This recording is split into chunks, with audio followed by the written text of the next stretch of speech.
जय श्री कृष्णा। राधे राधे। 6 व 7 भाग की कथा का आनंद लीजिए। सावन माह की कथा भाग 6। हरिदास की अटूट भक्ति और भगवान शिव का दिव्य आशीर्वाद।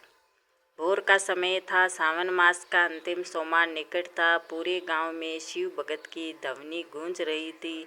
हरिदास और उसका पुत्र माधव प्रातःकाल उठकर स्नान कर शिवालय पहुँचे। दोनों ने गंगा जल, बेलपत्र, धतूरा, आक और पुष्प अर्पित करते हुए पूरे मन से ओम नमः शिवाय का जाप किया। पूजा के बाद हरिदास ने माधव से कहा, बेटा, जीवन में धन, वैभव और प्रतिष्ठा से अधिक महत्वपूर्ण भगवान पर विश्वास है। जो व्यक्ति कठिन समय में भी शिव का स्मरण नहीं छोड़ता, वही सच्चा भगत कहलाता है। माधव ने विनम्रता से कहा, पिताजी, अब मैं समझ गया हूँ कि भगवान अपने भक्तों की परीक्षा अवश्य लेते हैं, पर उन्हें कभी छोड़ते नहीं। उसी समय गांव में भयंकर सूखे की खबर फैल गई। खेत सूखने लगे, तालाबों का जल घट गया और लोग चिंतित हो उठे। सभी ग्रामीण हरिदास के पास पहुँचे। बोले, आप शिव भगत हैं, अब हमारी रक्षा का उपाय बताइए। हरिदास ने कहा, डरने से कुछ नहीं होगा।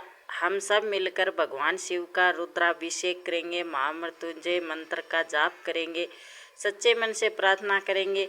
अगले दिन पूरा गांव शिव मंदिर में एकत्र हुआ। स्त्री, पुरुष, वृद्ध और बच्चे सभी शिव नाम का कीर्तन करने लगे। घंटों तक रुद्राभिषेक चलता रहा। वातावरण हर हर महादेव के जय घोष में गूंज उठा। रात्रि में हरिदास का स्वप्न में भगवान शिव के दर्शन हुए। भगवान बोले, वत्स हरिदास, तुम्हारी भक्ति से मैं अत्यंत प्रसन्न हूँ। कल सूर्योदय होते ही वर्षा आरंभ होगी और पूरे गांव की भूमि फिर से हरी भरी हो जाएगी। सुबह होते ही आकाश में काले बादल छा गए। कुछ ही देर में मूसलाधार वर्षा होने लगी। सूखे खेतों में जीवन लौट आया। तालाब भर गए और किसान आनंद से झूम उठे। गांव के सभी लोग मंदिर पहुंचे और भगवान शिव का धन्यवाद किया। सबने हरिदास के चरण स्पर्श करते हुए कहा, आपकी श्रद्धा और विश्वास ने पूरे गांव को बचा लिया।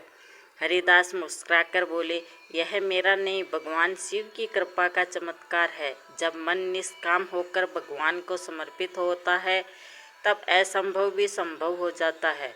उस दिन से पूरे गांव ने निश्चय किया कि प्रत्येक सावन सोमवार का सामूहिक रुद्राभिषेक, भजन, कीर्तन और गरीबों की सेवा की जाएगी।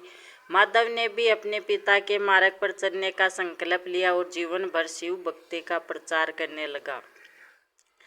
कहा जाता है कि जहाँ सच्ची श्रद्धा, सेवा, दया और भगवान शिव का नाम होता है, वहाँ दुख अधिक समय तक नहीं टिक सकता। सावन मास में हमें यही शिक्षा देता है कि भक्ति केवल पूजा तक सीमित नहीं, बल्कि सेवा, सत्य, करुणा और विश्वास से पूर्ण जीवन जीने का नाम है। कथा का संदेश। सच्ची श्रद्धा, निष्काम सेवा, भगवान शिव पर अटूट विश्वास और धर्म के मार्ग पर चलने वाला व्यक्ति अवश्य सफलता और भगवान की कृपा प्राप्त करता है। सावन मास में शिव भगत का फल अनेक गुना बढ़कर मिलता है और भगत के जीवन में सुख, शांति तथा समृद्धि आती है। हर हर महादेव। सावन माह की कथा का 7वां भाग। माधव की परीक्षा और भगवान शिव का दिव्य वरदान। सावन मास समाप्त हो चुका था, लेकिन हरिदास और उसके पुत्र माधव की शिव भक्ति पहले से भी अधिक बढ़ गई थी। प्रतिदिन ब्रह्मा मुहूर्त में उठकर वे स्नान करते, शिवलिंग का जलाभिषेक करते और पूरे गांव के साथ ओम नमः शिवाय का जाप करते। एक दिन हरिदास ने माधव से कहा, बेटा, अब समय आ गया है कि तुम स्वयं धर्म और भक्ति का मार्ग अपनाकर लोगों को मार्गदर्शन करो। मेरी सबसे बड़ी इच्छा यही है कि तुम हमेशा सत्य, सेवा और भगवान शिव पर विश्वास बनाए रखना। माधव ने अपने पिता का आशीर्वाद लिया और गांव-गांव जाकर शिव महिमा सुनाने लगा। जहाँ भी वह कथा करता, वहाँ लोगों के मन से भय, क्रोध और लोभ दूर होने लगे थे।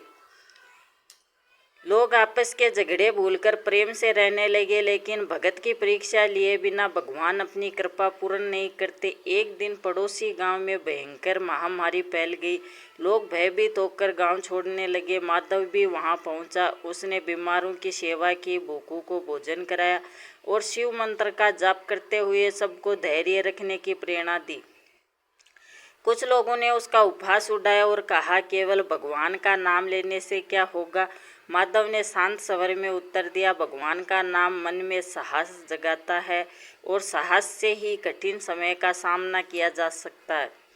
रात में माधव ने शिव मंदिर में दीपक जलाया और पूरी रात महामृत्युंजय मंत्र का जप किया। उसकी निष्काम प्रार्थना से पूरा वातावरण भक्तिमय हो गया। उसी रात भगवान शिव ने गांव के प्रधान को स्वप्न में दर्शन देकर कहा, भय मत करो, अपने गांव को स्वच्छ रखो, रोगियों की सेवा करो और सब मिलकर प्रार्थना करो, तुम्हारा संकट शीघ्र दूर होगा। सुबह से लोगों ने स्वच्छता, सेवा और एक दूसरे की सहायता का कार्य शुरू किया। धीरे धीरे बीमारी कम होने लगी और गांव फिर से सामान्य जीवन की ओर लौट आया। सभी लोगों ने इसे भगवान शिव की कृपा माना।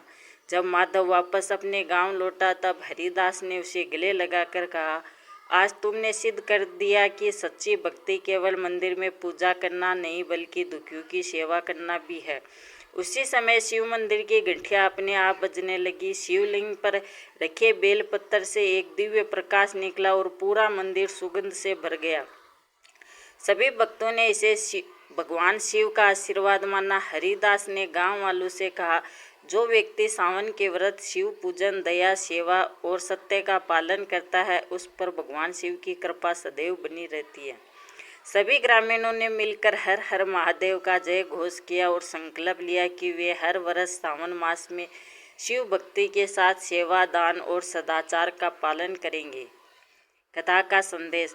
सच्ची शिव भक्ति केवल पूजा पाठ तक सीमित नहीं होती। जो व्यक्ति सेवा, करुणा, सत्य और निस्वार्थ भाव से दूसरों का कल्याण करता है, उसी पर भगवान शिव की विशेष कृपा होती है। हर हर महादेव। कथा समाप्त होने पर ओम नमः शिवाय अवश्य बोलिए। वीडियो अच्छी लगी तो लाइक शेयर ज़रूर करना। कमेंट में हर हर महादेव ज़रूर लिखना।